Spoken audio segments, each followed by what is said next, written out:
Thank you. Well, thank you guys so much. It's been an amazing journey, and I'm just so humbled that a guy like myself, who's not even a candidate, can draw a crowd like this. And I think that just goes to show you the enthusiasm. Now, most of you probably don't know this, but I was the first graduate of the Wharton School of Finance, where my father went, to actually move to Colorado after graduating from business school to be a bartender for a year and a half. You can imagine how that conversation went. It was an interesting one. But I did it because I wanted to make sure, before I got into business, before I got into the family business, before I started buildings and hotels all over the world, that I got to make sure that I knew what I'd be missing. And that's the great outdoors. That's the great shooting and hunting tradition that's so American. And I got to do that here. I fished all the time. I hunted. By the way, isn't it elk season right now? What are all of you guys doing here? You should be.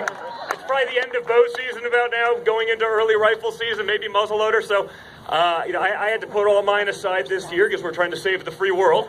But there's no excuse for you guys. The only day you're not allowed to be in the woods or in the streams is on November 8th, and you guys are doing a mail-in ballot, so you can do that at night anyway. So make sure that you get everyone to do this. Now, what's so exciting about this election and this time for me is, going around the country, speaking to groups just like this. Like I said earlier, I'm not even a candidate, and to be able to get this many people at a rally just goes to show you that there's a movement there. I see it every day as I travel, in the big airports. Today in Denver Airport, person coming up to me saying, "Don, I'm 83 years old, and I've never voted in my life, and I registered last week so we can vote for you." Don, I'm 25, I'm 35, I'm 45, I'm 55, I'm 65, all the same, from all over. People who've been so disaffected with the system, people who have had no interest in politics because they're sick of the same old lies from either side. And that's what this is. That's what this election is. It's a referendum for change. People are sick of being promised all sorts of things that never get delivered on. People are sick of watching the politicians around D.C. and all the zip codes surrounding D.C. get rich off of your backs while the rest of the country suffers and doesn't have effective pay raises in 2 decades. People have been talking about this for 18 months. This isn't just right now. This has been even throughout the primary. That was the Bernie Sanders effect. You could see that. Now, he's been bought and paid for, unfortunately. He gave up, but my father's never going to give up for you guys. And in an era where people are asking for change, they're asking for someone to go into D.C. and break things up, shake up the elite. What did we get from the other side? The most corrupt candidate in the history of U.S. politics. The definition of elite, D.C. And we used to have a government that was for the people, by the people, of the people. Not anymore. You're right. Now it's of the elite, by the elite, and for the elite. And we have to change that. And it's because of people like you that we'll be able to do that. People like you who are grassroots, who are going to get out there, who are going to make the phone calls to their neighbors, to their friends, to their family, to make sure they turn up. Not just in Colorado, but all over the country. I see that every day. I see it from the people who come up to me and thank me, sometimes with tears in their eyes, saying, "Thank you for allowing your father to do this." And there's a catch, people. I look around and think, are they talking to someone else? Is there another candidate behind me? Because I guess if there's one thing, I don't think I can allow my father to do anything. He's going to do this on his own volition. But you know what he's doing it for? He's doing it for all of you. He's doing it for your children, your grandchildren, my kids, and their future kids.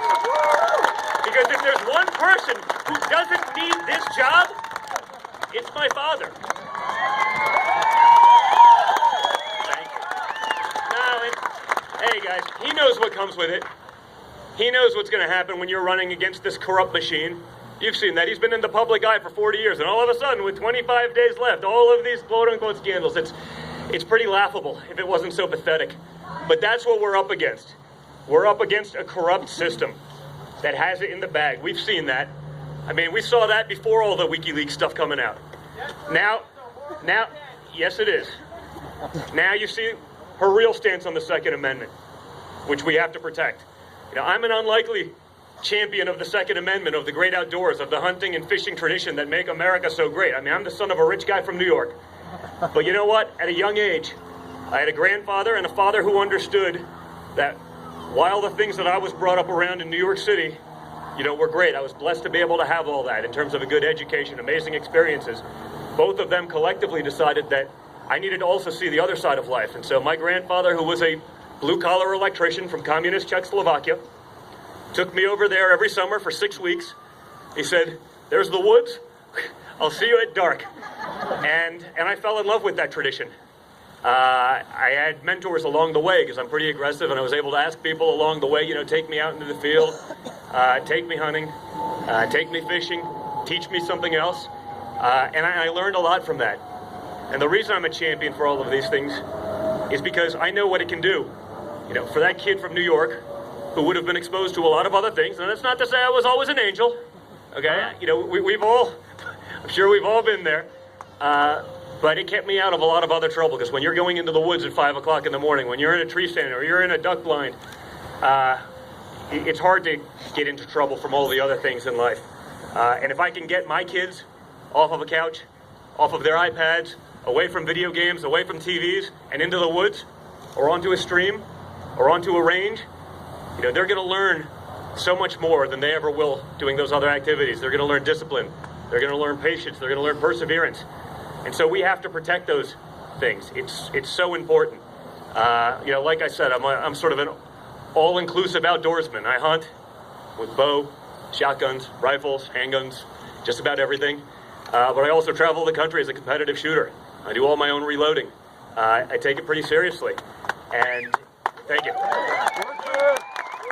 And it's great to see the outpouring. But when I see the attack on the Second Amendment, not just from the candidate going against us, but from the media, from people who oftentimes they clearly have never handled guns, because when they write the rules, they don't even make sense based on simple mechanical function. It's sort of mind-boggling. And living in the People's Republic of New York, where we've had some of the most oppressive gun laws, imposed and forced upon us, I see how quickly it can go. The AR platform that I shoot with and I compete with all over the country, I can't even buy anymore in New York. Don't let that happen here. Make sure, yeah, I know, but I can't bring it into New York. So, don't let that happen here. We have to be able to stand up for our rights. We have to be able to stand up for the freedoms that make us Americans. And you guys can do that, because this isn't a campaign anymore. This is a movement. And I know it's a movement. I know it's a movement because if me as a non-candidate can draw bigger crowds than the actual candidate on the other side, that says something. When my father speaks to 10, 15, 20, 25,000 people, 2, 3, 4 times a day, that's a movement. Unbelievable. Right? That's never been done in political history. Okay, so don't let the media, don't listen to them, don't let them get you down. They're in it for the other side. That's been proven. You saw that in WikiLeaks also, when you get to edit your essays going to the other side, when you get to see the debate prep notes and what the questions are going to be going into them in a primary. I presume it's probably happening for this one too. Don't be fooled. Get your friends out there. Get out there. Make sure they vote. Make sure you get your ballots out. They're going to go out today, I think, to you guys. Get them in early. Get all your friends to do the same, because you guys are part of this movement. As I said earlier, my father doesn't need this job. He doesn't. But he's doing it because he loves this country. He loves what America stands for. He loves the freedom it affords us. He loves what it was able to do for him, starting a business and starting a family. As the father of 5 young kids myself, I want to make sure that they experience those same freedoms. Okay, this isn't just about the next 4 or 8 years.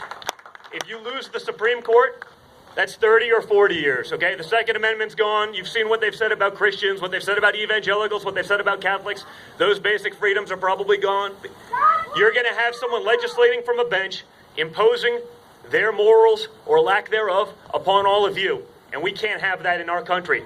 So get out there, vote, and thank you so much for being here. It's just an honor and a privilege for me to be a small part of this and to have this kind of welcome. So thank you so much. It really is, it's truly humbling and amazing. And you all are part of that movement. So keep it up, and thank you. We're almost there, and we're going to do this. Thank you very much, America. Really appreciate it. Thank you.